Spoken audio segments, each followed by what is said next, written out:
pessoas! Nós estamos aqui com mais um RT comentado agora e novamente com Caio Almendra, porque Caio, eu não vou te apresentar nem nada, mas eu vou dizer que eu tô com ciúme, tá? Porque eu faço RT sozinho, pesquiso, faço roteiro e coisa. Daí vem o Caio, conta as histórias dele, o pessoal diz muito melhor. Eu digo, então tá bom, então tem que ter o Caio no RT comentado, senão as pessoas não ficam felizes. Esse é o negócio. Eu fico lisonjeado com uma coisa dessa, mas que fique bem claro, né? Eu nunca consegui levantar um podcast do zero. Como vocês fizeram, eu sou um grande de um entrão. Não tem aquele, não tem aquele animal que aproveita o casco do outro, o outro faz o casco e ele entra no casco que já está feito? Então, eu sou esse, Isso. esse tipo de produtor de conteúdo. Não, muito bom, Caio. E assim, ó, então vamos antes de começar, vou fazer antes o jabazinho, só dizendo, pessoal, se você gosta do RT comentado, com o Caio, se gosta do Aparte, se gosta até do Vira-Casacas, do principal, vai que goste também, né, do principal conteúdo que tem no canal, pense em apoiar o Vira-Casacas, vai lá no apoia.se/Vira-Casacas, vai lá no orelo.cc, 5 pilinha por mês já faz muita diferença, ou você pode até vestir o Vira-Casacas, vai lá em umapenca.com/Vira-Casacas e compra uma camiseta, uma eco bag, alguma coisa assim que já nos ajuda também e você sai muito bem vestido, Caio Almendra. Pois é, né, cara? O telespectador do Brasil Paralelo doou hoje. Você doou hoje? Pois é, né? Eles estão lá sempre, cara. Eles Eles estão vão lá lá sempre. sempre, eles vão lá sempre. Tá todo... Ô, Caio, para retribuir, né? A gente vai retribuindo um ao outro sempre com histórias, mas dessa vez eu fiz o seguinte, ó. Não é uma história, são 6 histórias, 6 historietas, historinhas pequenas, né? Em Muita homenagem coisa ao ali. último episódio, que era Seis Armas e a Sociedade, você fez 6 histórias e aí ter comentado. Exatamente, mas assim, ó, a maior parte delas aqui tem ligação com cultura pop, né? A gente estava conversando em off aqui, a gente está ouvindo muito podcast sobre filme, como é que eles são feitos, esse tipo de coisa assim. E Então, muita Taylor muito de Swift coisa, também. muita Taylor Swift, né? Então, eu quis pegar algumas coisas assim, aquelas que o cara diz, poxa, isso aqui é tão curioso, né? Que não vamos ficar só entre eu e o Caio aqui, vamos compartilhar com as pessoas também. Que delícia. Então, é isso aqui. Posso começar? Fiz roteirinho também, assim. Que maravilha, vamos lá. Então tá. Primeira história, Caio. Radiação e areia, que tem ligação com o nosso último RT comentado que a gente falou a respeito, né, do famoso John Wayne. Vamos lá. Tem filme ruim, tem filme que é uma bomba e tem O Conquistador, que é os dois. Lançado em 1956, o filme é um daqueles que, se você mencionar em uma roda de conversa, ninguém vai lembrar. Mas deveria. Não pela qualidade, porque ele é ruim de doer, mas porque tem uma história por trás que mistura Hollywood, Guerra Fria, testes nucleares e uma maldição que não tem nada de sobrenatural. Ela tem nome e sobrenome: Governo dos Estados Unidos. E o pior que eu conheço, essa história aí eu conheço. Então, Vamos lá. eu tinha que fazer o link com o John Wayne, cara. Eu tinha que fazer o link com o John Wayne. Tá certo, maravilha. A produção foi bancada por ninguém menos que Howard Hughes, o bilionário excêntrico, aviador, cineasta, empresário e, no fim da vida, uma figura paranoica que vivia trancado em hotéis, deixando as unhas crescer e guardando pote de xixi. Essa parte não sei se é verdade, mas é do estilo dele, assim. O Howard Hughes, essa parte engraçada, assim, esse filme, Sangue de Bárbaros, em português, ou O Conquistador, em inglês, foi uma obsessão da vida dele, né? As últimas coisas que ele fazia na vida, ele reassistia esse filme quase toda semana, no cinema particular dele. Bom, depois os espectadores entenderão por quê. Entenderão por quê. Mas era o Rosebud dele. Ele, de fato, ficava revendo esse filme como um grande marco da vida dele. não para o bem, né? Não é o cidadão Kane dele, né? Mas enfim, vamos lá. Nos anos 50, ele estava produzindo filmes e efetivamente ele queria fazer uma obra-prima, né? Ele quis fazer um grande filme. E decidiu transformar John Wayne, o cowboy definitivo, símbolo da virilidade americana, em Gengis Khan. Dá para contextualizar umas coisas assim, né? Na década de 50 estava acontecendo uma coisa que a gente não tem nenhum paralelo com o atual, né? Que chegou uma nova forma de ver filme que não envolvia pagar ingresso, chamado televisão. Então o cinema estava em grande crise. E aí, em resposta a essa grande crise, os estúdios de Hollywood pensaram, não, a gente vai fazer filmes épicos que sejam grandiosos e não caibam na telinha pequena da TV. E aí foi uma época... Como é que era o Cinema Scope, né? Que eles usavam, que era para ficar comprido e coisa. Que era para ficar comprido, e aí para preencher a tela comprido, eles pensavam, não, a gente tem que fazer cinema épico. Então era uma época do Sword and Sandal, como se diz, espadas e sandálias, que foi uma consequência do Ben-Hur, né? Vamos fazer uns filmes épicos, históricos, que aí você contrata figurante pra cacete, enche o cinescope todo, e aí você atrai gente a ver.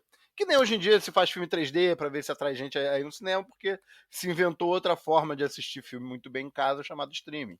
Mas era o mesmíssimo processo, só que em outra escala, em outro momento, em outra tecnologia. Perfeito, né? Então ele pega e vai querer fazer então o Conquistador e bota o John Wayne, o cara mais americano, o cara mais branco do mundo, para fazer um asiático, né? Naquele bom e velho racismo hollywoodiano, né? Diz assim, não importa, faz uma maquiagem e coisa. Ele ainda no filme, vamos ser justos, ele não é tão forçado para ser asiático assim. Né? Tem outros personagens que aí sim, pega mexicano, pega coisa, tipo, que tem, que puder não passar por branco, serve como mongol, né? E o que eu acho racistíssimo também, super sexista, é que o filme é uma bomba, mas a história do filme envolve um envolvimento romântico dele, né? Tipo, ele sequestra ela e depois ele é preso pelo pai dela, aí ela ajuda ele a fugir, ele se apaixona, ele tem uma luta épica, acaba o filme. O filme, ainda por cima, tem uns clichês horrorosos de diálogo. Mas a mocinha não era mongol, não era chinesa, não era indiana. A mocinha era tártara, para ser bem branquinha. O mais branco possível. O mais branco possível, porque não, a mulher, para as pessoas sentirem atração e quererem ir, não sei o quê, a mulher tem que ser bem branquinha. O cara pode ser, a gente pinta ele ali, finge que ele é mongol e tá tudo bem. Nossa, que horror, cara. Mas enfim, ninguém teve coragem de dizer que isso era uma péssima ideia e assim foi. A produção deslocou todo mundo para gravar em Snow Canyon, no estado de Utah. Um lugar com paisagens desérticas lindas e um pequeno detalhe.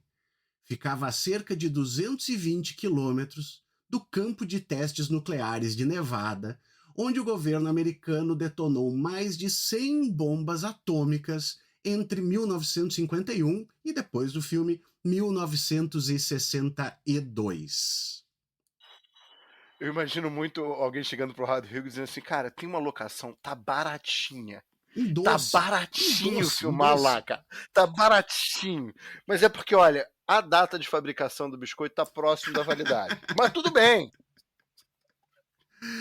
Mas tudo bem. Só para você ter uma ideia, em 1953, um teste produziu uma das maiores nuvens de radiação já registradas em território continental dos Estados Unidos. E aí que vai, né? A direção dos ventos, bom, ela levava boa parte dessa nuvem direto para Utah, né? Mas os militares, Caio, conhecidos por sua lisura, eles garantiram: não há perigo, a área é segura, e é claro que a equipe confiou ou foi obrigada a confiar. Resultado: pode confiar.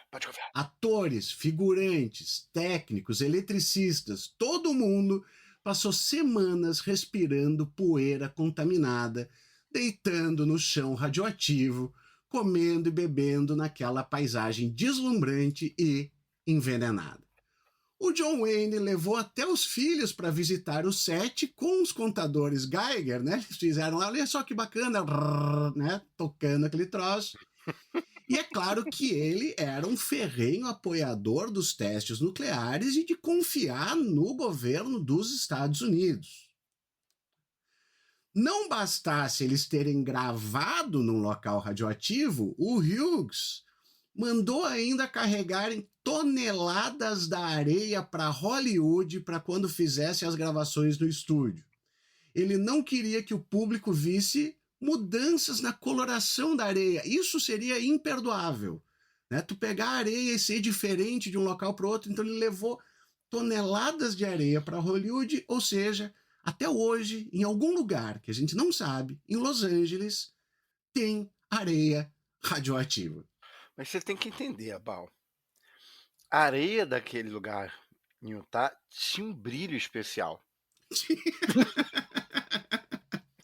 Tinha, isso é verdade. Isso é verdade.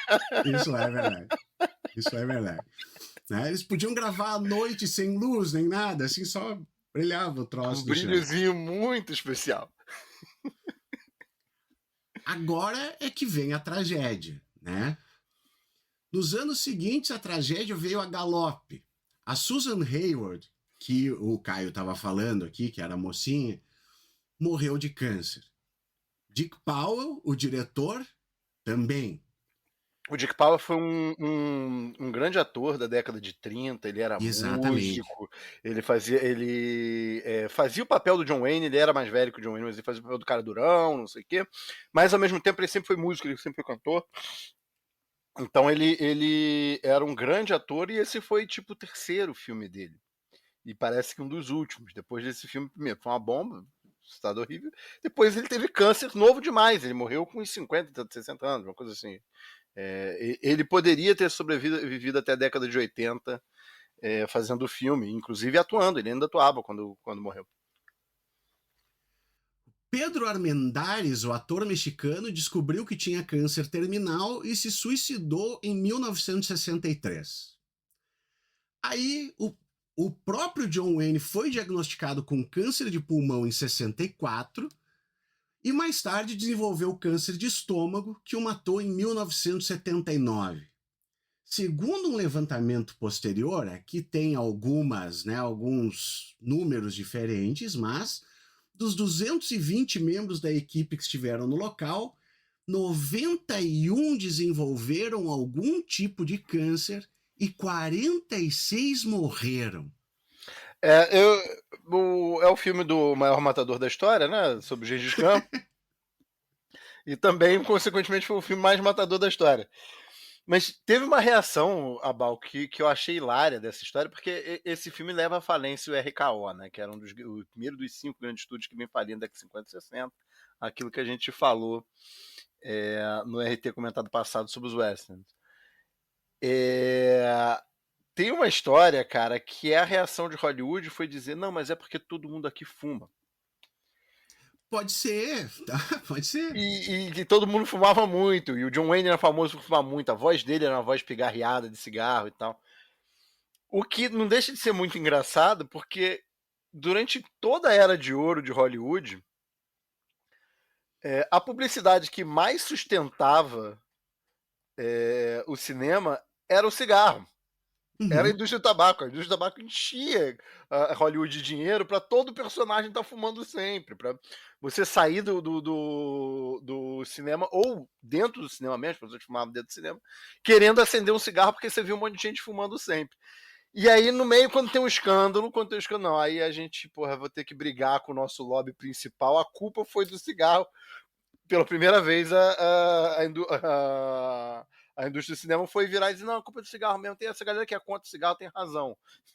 E o John Wayne ele chegou a fazer propaganda anti-tabagista depois do final da vida, né? Ele fez uma fundação também em relação a câncer de pulmão e tal. Mas o grande fator que leva a acreditar que pelo menos uma boa parte desses casos tenham sido devido ao filme é porque muita gente na cidade, os civis que viviam na cidade, eles tinham casos muito acima da média nacional, principalmente de crianças, né? Que muito novas já tinham leucemia, já tinham outros tipos de câncer, assim, por causa daquele local. Tanto que depois saiu uma lei com reparação para eles, né? Pelo menos em alguns casos. Então, isso é o que tem a ligação mais direta entre os casos do filme com, né, os testes nucleares. Fizeram conta de quantas pessoas estariam no filme, não sei o quê, quando desenvolveram câncer e qual seria a média, e era uma coisa do tipo 4, 5 vezes mais pessoas desenvolveram câncer do que normalmente se teria gente desenvolvendo câncer naquela quantidade de gente.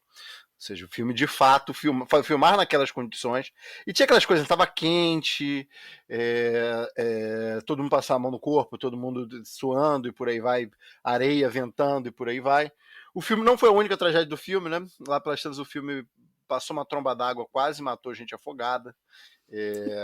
Teve gente que quase morreu pisoteado por um cavalo. Cavalo, E a sim. melhor história, a história que eu mais gosto é que tinha uma pantera negra que o Gengis Khan tinha na sua boulangerie, na sua coleção, não sei o quê. E ela era mal treinada e ela quase mordeu a Susan Howard. O que fez ela quase desistir do filme no meio, porque ela não queria mais contracenar com a pantera, ficou em pânico ao contracenar com a pantera. O Howard Hughes, como o Caio falou, ficou obcecado com o filme. Segundo alguns relatos, ele gastou mais de 12 milhões de dólares, que naquela época é uma belíssima de uma quantia de dinheiro, comprando todas as cópias do filme, que foi um fracasso de bilheteria, e trancou o filme num cofre. Ele não queria que fosse pra TV. Ele reassistia compulsivamente, como se estivesse encarando a própria culpa. O filme só voltou a circular depois da morte do Hughes, e mesmo assim como uma nota de rodapé na história do cinema que a gente traz para as pessoas agora, cara. Tem umas histórias muito engraçadas, né? Ele compra esse RKO, esse estúdio, ele vende pra máfia, ele compra de novo, ele vai lançar 3 filmes com John Wayne, esse seria o terceiro da merda. E acaba.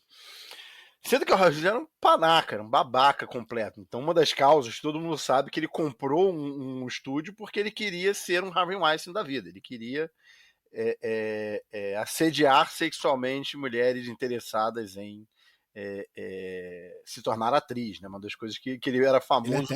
Ele até teve um affair com a Hayward ali também, né? Ele usou para isso aí. O que ele queria era isso.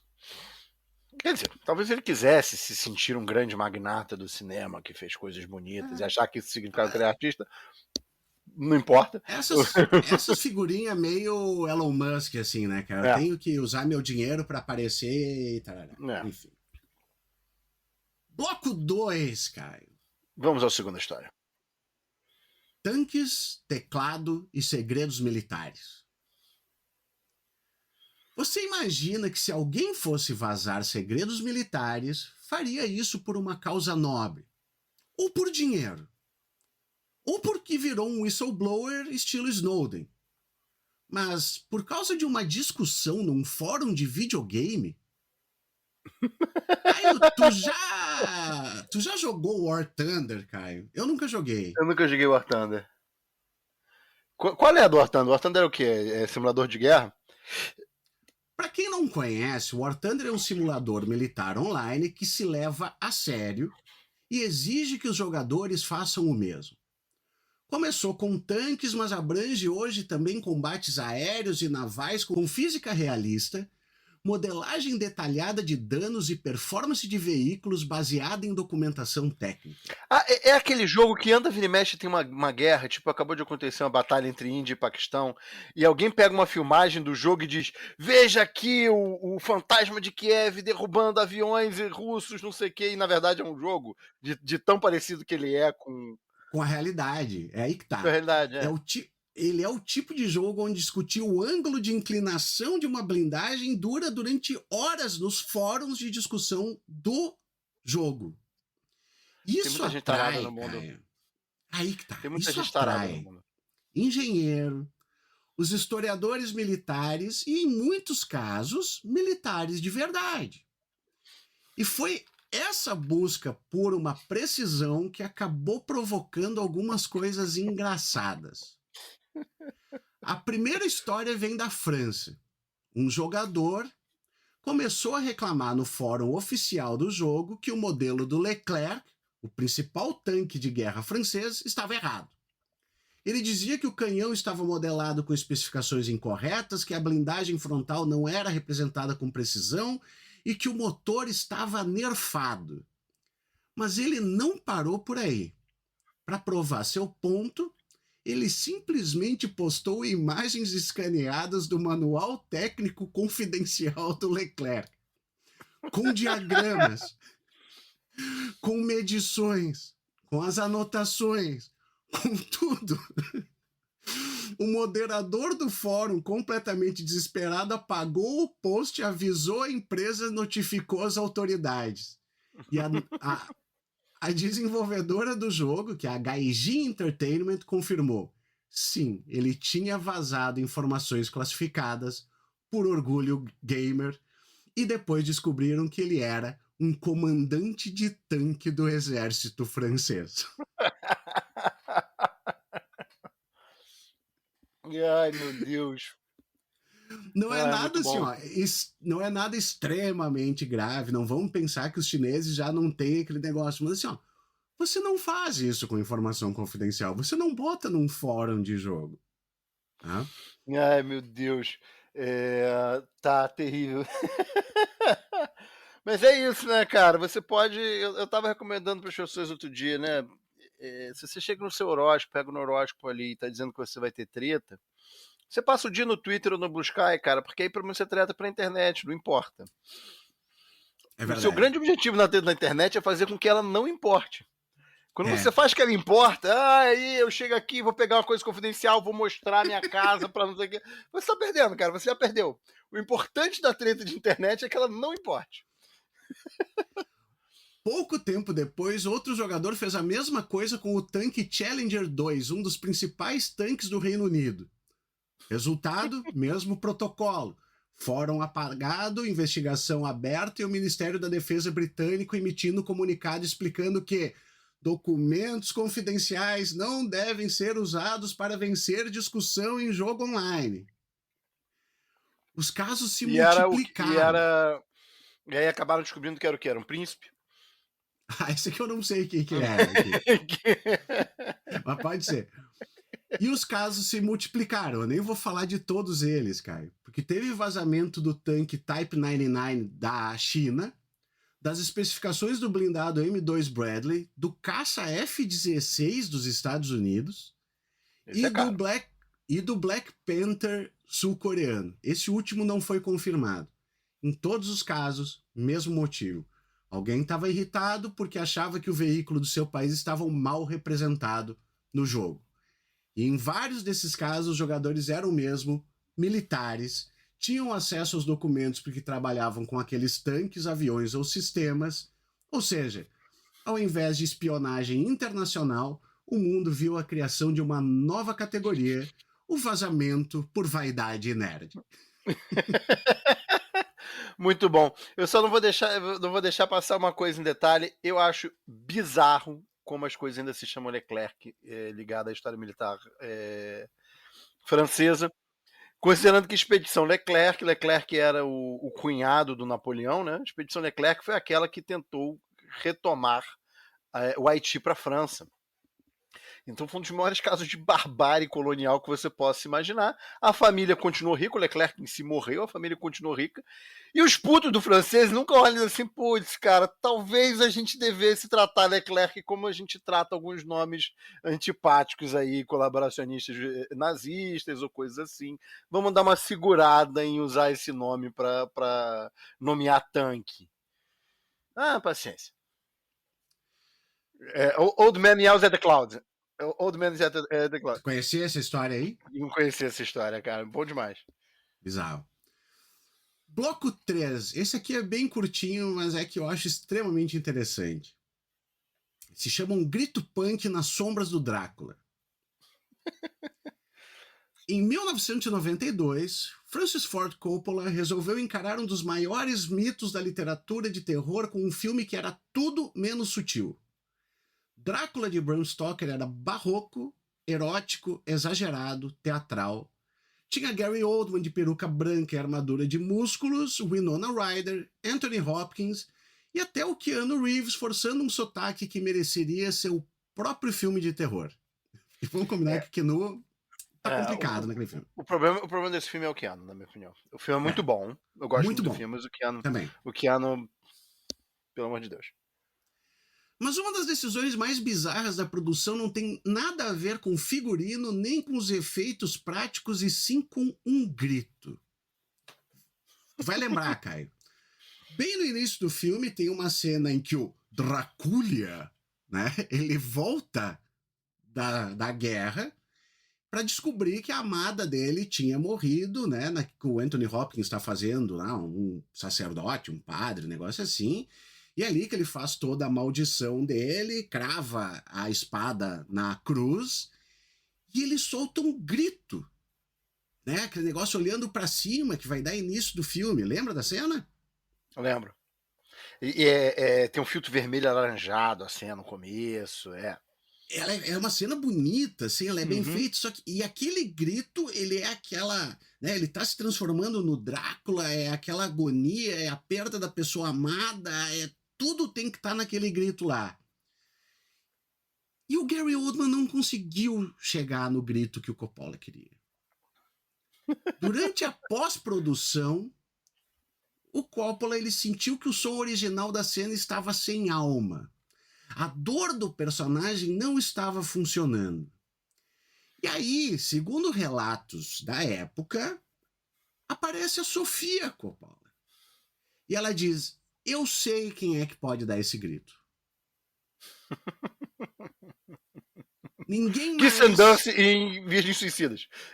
Bill Murray em Encontros e Desencontros. Também. Ninguém menos que Lux Interior, o vocalista do The Cramps.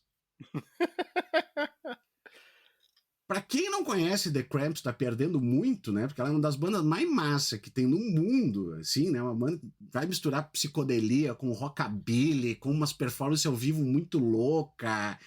E no centro disso tá o vocalista, né? Que é o Lux Interior, cantando muito, berrando, fazendo loucuragem lá e tal.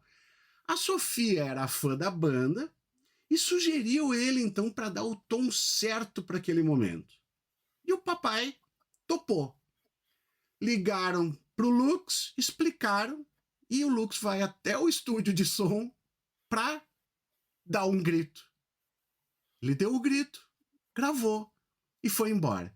Ele não atuou, ele não cantou, ele não dublou, ele só deu um grito, foi o grito, e esse grito é o que entra na mixagem final, quando ele descobre, então, né, o Drácula que perdeu a sua amada e se transforma numa criatura alucinada. Ele recebe crédito por esse filme? Ele tá no IMDb?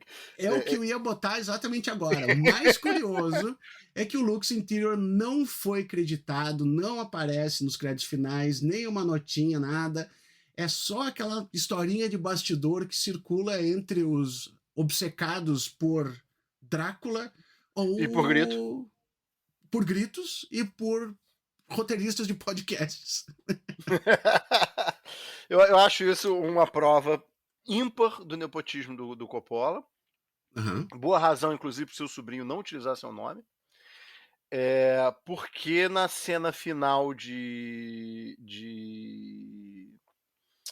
Poderoso Chefão, que tem todos o Michael Corleone mandando assassinar todo mundo que era rival dele, e intercalado com um padre batizando um bebê, que era a sobrinha dele, né? O bebê recebe crédito. É a Sofia. É a Sofia Coppola. Recebe crédito. É acreditada, é a Sofia Coppola. Agora o grito, que é muito... O bebê tava fazendo o quê? Ele tava chorando ali, sendo batizado, não tinha nada demais. O pai tava do lado. Agora o grito, que é muito mais relevante, que é a alma do filme. Não, o cara foi exageradinha, né? Sem aquele grito, o filme não seria bom. Né? O filme completa elipse. Mas eu acho muito mais porque eu gosto do filme também e eu gosto muito de The Cramps, assim, né? Quando eu fiquei sabendo, eu fui daqueles talvez vai ter gente nos ouvindo agora que vai fazer isso aqui também. Eu dei o play só nos primeiros 5 minutos, assim, pra ver lá o... Tá, ok, obrigado, Lux Interior. Bloco 4, Caio, também com relação a filmes agora, tá?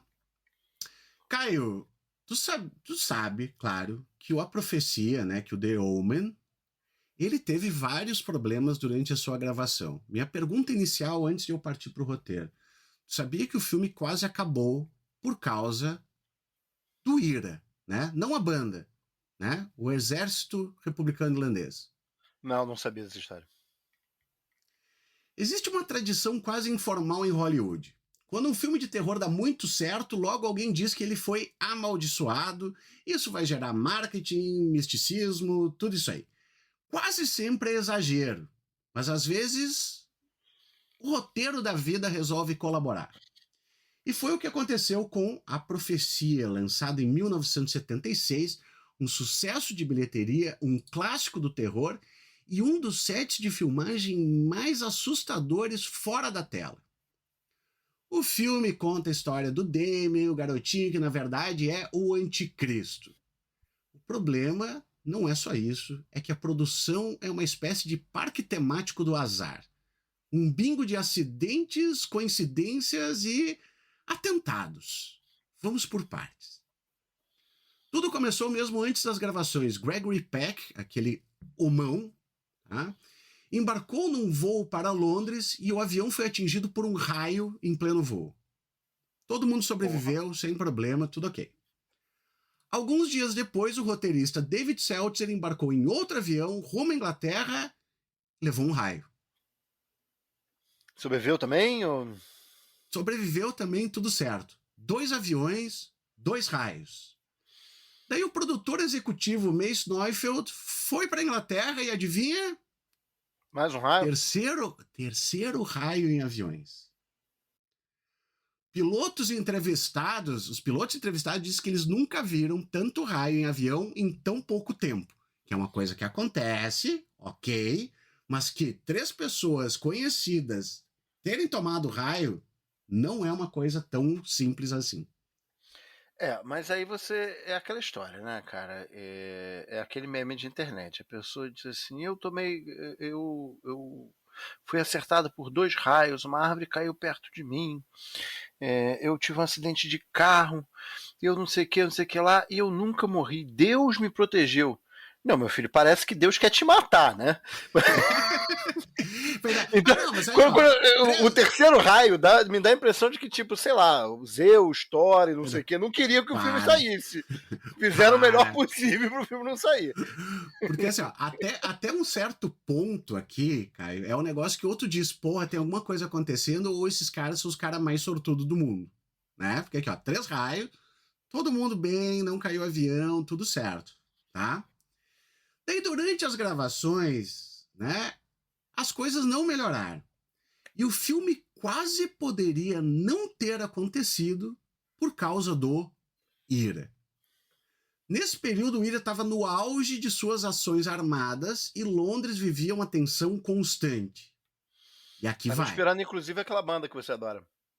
Vá. Tá. Pô, não dá pra passar um episódio sem isso aí, né, cara? O Gregory Peck estava em Londres, ia se hospedar em um hotel, acabou desistindo, não estava lá e o hotel sofreu um atentado do IRA com uma explosão em frente ao prédio. Ele só não estava lá porque o voo atrasou.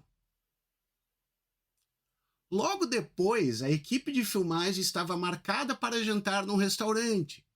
E também, por atrasos ou outras questões, eles não foram no horário marcado. Outro atentado do IRA atingiu o restaurante onde ia estar uma grande parte da equipe de filmagem. Então, se Gregory Peck tivesse sido explodido ou a equipe de filmagem, provavelmente a gente não teria A Profecia hoje. Mas aí a gente já tem que começar a investigar se ninguém aí da equipe de filmagem fez um cuecão em alguém do IRA, num grande comandante do IRA quando eles estavam na escola. Porque também, de novo, cara, terceira vez, segunda vez, isso aqui, cara, o que você fez, cara? Três Você pisou no raios, pé, foi grosseiro com o vizinho. Você nunca sabe quem é comandante do IRA por aí, cara. 3 raios, 2 atentados. E ainda teve mais coisa, né? Uma das cenas envolvia um leão, né? Que era um leão de um zoológico lá. Um dos cuidadores foi atacado e morto por um dos animais no dia seguinte às filmagens. Outra cena que foi gravada, aquela com os Rottweilers, os Hellhounds, né? Que tinha, saiu do controle e os animais morderam e feriram um dublê, mesmo com as proteções. A Mas aí empresa também. aérea. Aí já deixa de ser Acontece. azar. Deixa de ser azar. Mexeu com o animal, cara. Botou o animal em estresse, inseto, não sei o quê. Tá fazendo merda. Hollywood tem 2 regras, né? Você não lida com animais e você não lida com criança, que são as coisas mais difíceis que tem para fazer. E é claro que a profecia tem os dois, né? Tu tem animais e tu tem crianças ainda por cima, né? E por fim, aqui a empresa aérea que a produção ia contratar para uma cena de avião acabou não sendo usada por uma mudança de última hora no cronograma. No mesmo dia, Caio, esse avião caiu e matou todo mundo que estava a bordo. Aí a gente tem que começar a pensar que isso não é profecia ou presságio. Premonição, como é que é aquele outro?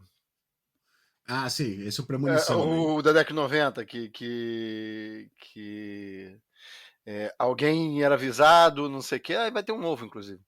Alguém era avisado que não devia fazer o quê para uma premonição e a morte continuava seguindo a pessoa e matava a pessoa de jeitos ridículos. Falando nisso, então, agora sim para terminar essa história aqui. O caso mais brutal e mais simbólico que veio depois do lançamento do filme. O John Richardson, responsável pelos efeitos especiais, estava na Holanda trabalhando em um outro filme. Ele é que tinha feito aquela icônica cena de decapitação na profecia, né? Que o padre olha para cima e tchuf, né? Numa estrada europeia, ele sofreu um acidente de carro. Ele sobrevive, mas a assistente dele, Liz Moore, que estava do lado, foi decapitada no impacto. Nossa. E o Richardson jura que quando ele saiu do carro, ele viu uma placa na estrada da cidade mais próxima, chamada Omen.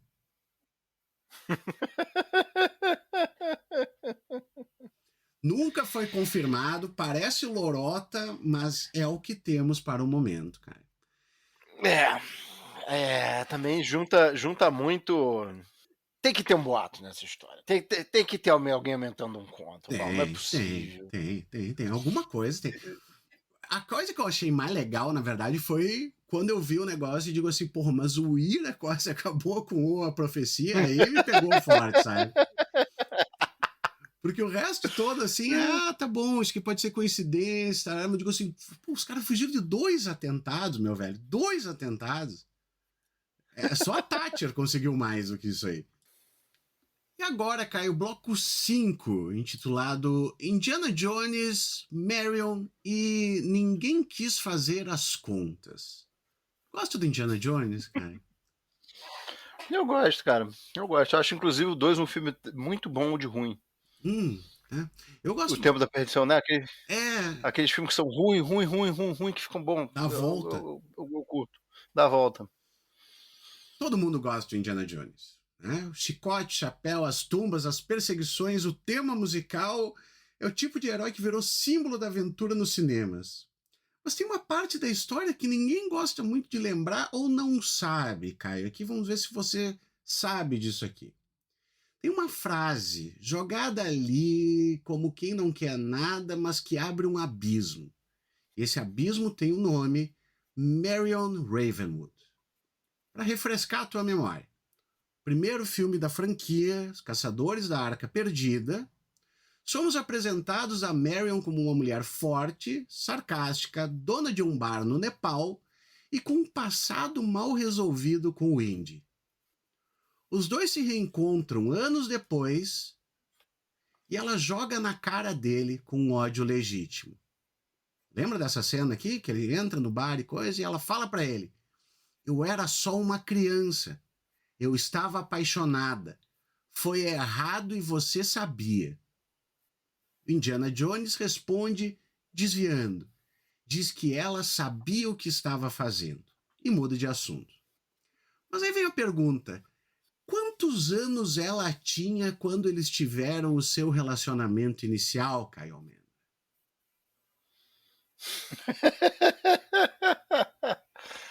Quer dizer que então que um monte de gente obcecou fazendo essa conta. Mas o filme em algum momento conta quantos anos ela tem, é isso? Olha só.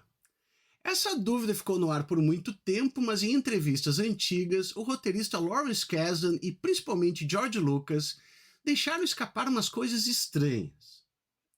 Em um rascunho inicial do roteiro, Lucas diz que talvez a Marion tivesse 11 anos quando conheceu o Indy e que eles poderiam ter tido um relacionamento quando ela tinha entre 11 e 15.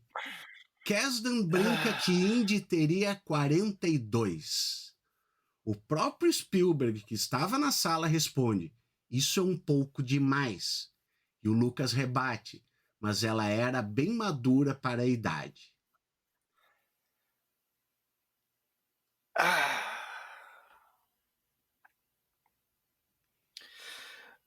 Isso está num bastidor transcrito disponível para pesquisa, tá?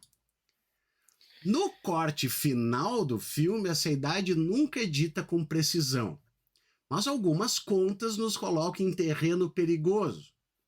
A Marion diz que se passaram 10 anos desde o fim do relacionamento. O filme se passa em 1936. Então, se você deduz que eles se envolveram em 1926 e ela tinha, digamos, 15, quer dizer que hoje ela tem, né, no momento do filme, 25. E o Indy, que nasceu em 1899, tinha 27 anos na época do suposto envolvimento. Não ajuda muito. Vamos botar que ela tivesse 16, 17 e ele com 27 anos. Foi errado e você sabia, Indiana Jones. E agora, Caio Mendes, cadê teu Deus?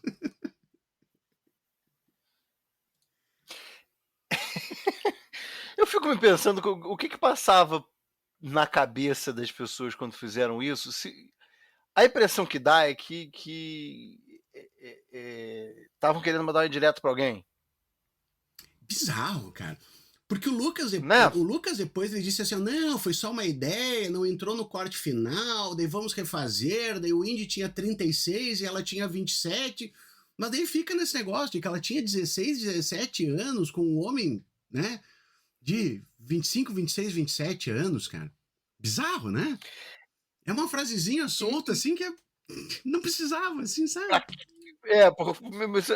Deixa eu insinuar aqui que o meu personagem principal, bonzinho, que soca nazistas, é pedófilo. Quer dizer, sabe? Não, né?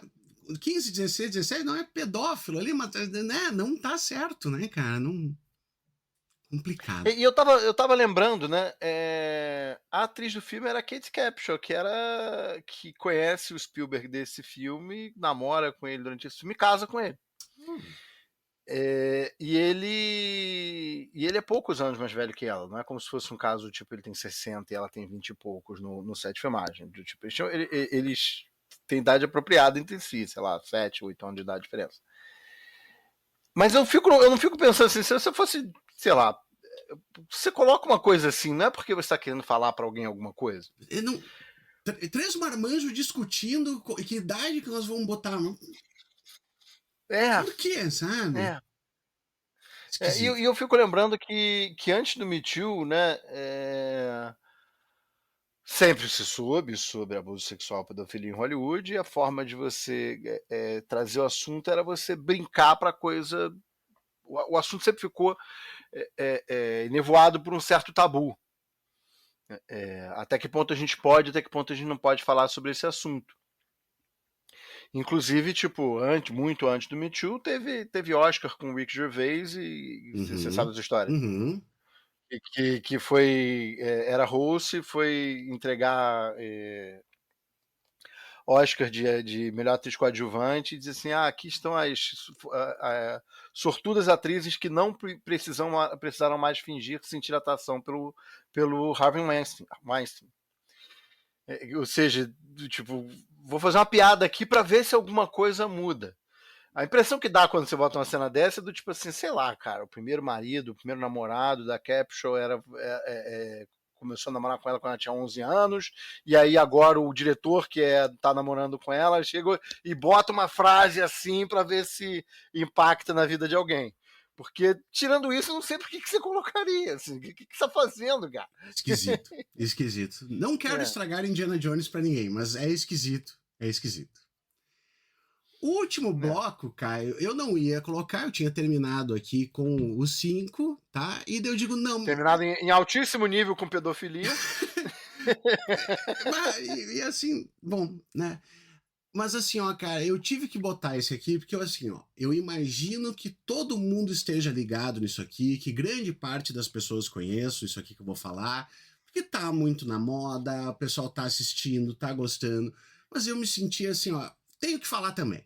Se você já ouviu, massa, se você já sabe, massa, mas se tiver 5 pessoas ali que não conhecem essa história, já cumpri o papel e fico feliz assim. Que é sobre o Eternauta. Tá assistindo o Eternauta? Assistiu o Eternauta? Não assisti, só ouvi falar. É muito bom. É muito, muito bom. E tem o Darin, que é o homem mais gato e sexy de todo o planeta, assim, não vem. Tive uma discussão acalorada com a Dani, ela dizendo que o Pedro Pascal é mais sexy, eu digo, não, o Darin é mais, e daí depois a gente, enfim, tivemos que fazer as pazes, discordando, tá? Mas aqui vai. Ia fazer uma piada horrorosa. Então fala. Não, e aí depois a gente teve que fazer um sexo aí pra recuperar a amizade, depois a relação, depois da briga e tal. E aí cada um olhando pra foto do que gosta. Eu com minha fotinho do Darinho ali e ela olhando do Pedro Pascal. Que é o correto. Que é o correto, né? Todo mundo sabe que é como se faz. Que é como se faz. É como se faz. Né? É como se faz. Mas enfim, a série argentina O Eternauta chegou recentemente à Netflix. Para mim sempre é uma surpresa quando a Netflix faz alguma coisa boa. E muitos espectadores, inclusive eu, adoraram a série. A HQ na qual a série foi baseada é considerada uma das maiores obras da literatura argentina. Eu sei que muito tem se falado sobre o autor, que é o Héctor Oesterheld, mas eu faço questão de contar brevemente sua história aqui, Caio. Oesterheld nasceu em 1919 em Buenos Aires e era geógrafo de formação. O quadrinho Eternauta foi publicado primeiramente entre 1957 e 1959, sendo que o autor dizia que o herói de O Eternauta era um herói coletivo. Não era um personagem, era um herói coletivo. No final dos anos 60, ele também escreveu biografias em quadrinhos de Che Guevara e Evita Peron. Neste período, ele já estava envolvido com os montoneiros, e as suas filhas, Estela, Diana, Beatriz e Marina, também faziam parte do grupo. Foi em 1969 que os editores da revista Gente, uma revista muito grande na Argentina, pediram uma segunda versão de O Eternauta, e nesta segunda versão, o tom político da narrativa ficou mais claro. O que era apenas uma sugestão virou uma denúncia. A publicação desta edição ocorreu alguns anos antes do golpe militar na Argentina, em 1976, que iniciou, como todo mundo já sabe, um período de perseguições políticas, torturas, sequestros e assassinatos. Héctor e suas 4 filhas foram sequestrados em 1977 e desapareceram. Os corpos do autor e de suas filhas nunca foram encontrados. A estreia da série da Netflix agora motiva as buscas por 2 possíveis netos ou netas de Oesterheld, nascidos em cativeiro. Diana estava grávida de 6 meses e Marina estava a poucas semanas de dar à luz. Você está assistindo O Eternauta? Se sim e nasceu entre novembro de 1976 ou novembro de 1977 e janeiro de 1978, e tem dúvidas sobre sua identidade ou de alguém que nasceu nessas datas, entre em contato com Abuelas de Fusión, publicou nas redes a organização A Voz da Praça de Maio, em parceria com o grupo de direitos humanos IRROS, Filhos e Filhas pela Identidade e Justiça contra o Esquecimento e o Silêncio. Agora, a figura de Juan Salvo, né, o personagem principal, presente em murais e grafites por toda Buenos Aires, continua a representar algo maior do que um simples personagem de ficção científica. Caceta. Fortíssimo, né, cara? Sim, pesadíssimo. Caramba. Eu achei muito, muito importante trazer, sabe, cara? Porque eu te vi, assim, saiu notícia da BBC, da Deutsche Welle e tal, e numa dessas, a galera que não pegou o Eternauta quente, né, quando lança, não pega essas notícias, assim. Então, pô, tem uma coisa muito profunda, já tem torcida de futebol erguendo o cartaz do Eternauta, essas mensagens, porque essas coisas sempre reavivam, né, cara? Todo esse lance das crianças que nasceram, né, nos presídios, nas prisões, nas catacumbas da ditadura, e que daí foram dadas para adoção. Então, talvez tenha ali até, então, duas netas, né, do autor do Eternauta, assim. Então, cara, me pegou muito forte isso aqui. Infelizmente se acha pouco, né? Até porque muitos foram adotados por militares, aí você passa a ter um pai adotivo que te doutrina em certo ponto, ou te molda, e passa a ser difícil você imaginar ou acreditar que seu pai faria isso. Até porque é um choque danado, Porra, né? imagina. Olhar e dizer, putz, é uma coisa meio Nazaré Tedesco, assim, a pessoa que eu amei minha vida toda como minha mãe e meu pai é um monstro. Uhum. Fez parte de algo muito monstruoso. O que isso diz sobre mim, né? Uhum. Então é muito difícil a pessoa presumir que é e tal.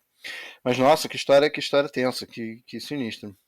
Assim, tem tudo isso aí, mas a série é muito boa, muito legal mesmo, assim, assista, vai gostar mesmo. Vou assistir, Pá, sim, fiquei bastante curioso. tava tudo divertidinho, tava dando risada, daí termina assim, mas são aquelas coisas que... Não, O Vira Casacas não é assim, um podcast leve. a rigor a primeira história matou 90 pessoas. Essa matou só Mas foi o 5. John Wayne também, né, cara? Foda-se, sabe? Foda-se, né, cara? Agora, pô, o Serheld foda. Meu amigo, espero que tenha contado coisas divertidas, legais, que o senhor não conhecia ainda ali, né? Para retribuir tantas outras histórias bem contadas, né? Porque essa aqui são 6 histórias mal contadas. Não, muito bom, muito bom, muito bom. E esse tema, né? Acho que a gente estava falando de como a gente é fã do podcast Os Melhores Filmes Nunca Feitos, né? Greatest Movie Never Made. Esse tema do que dá errado e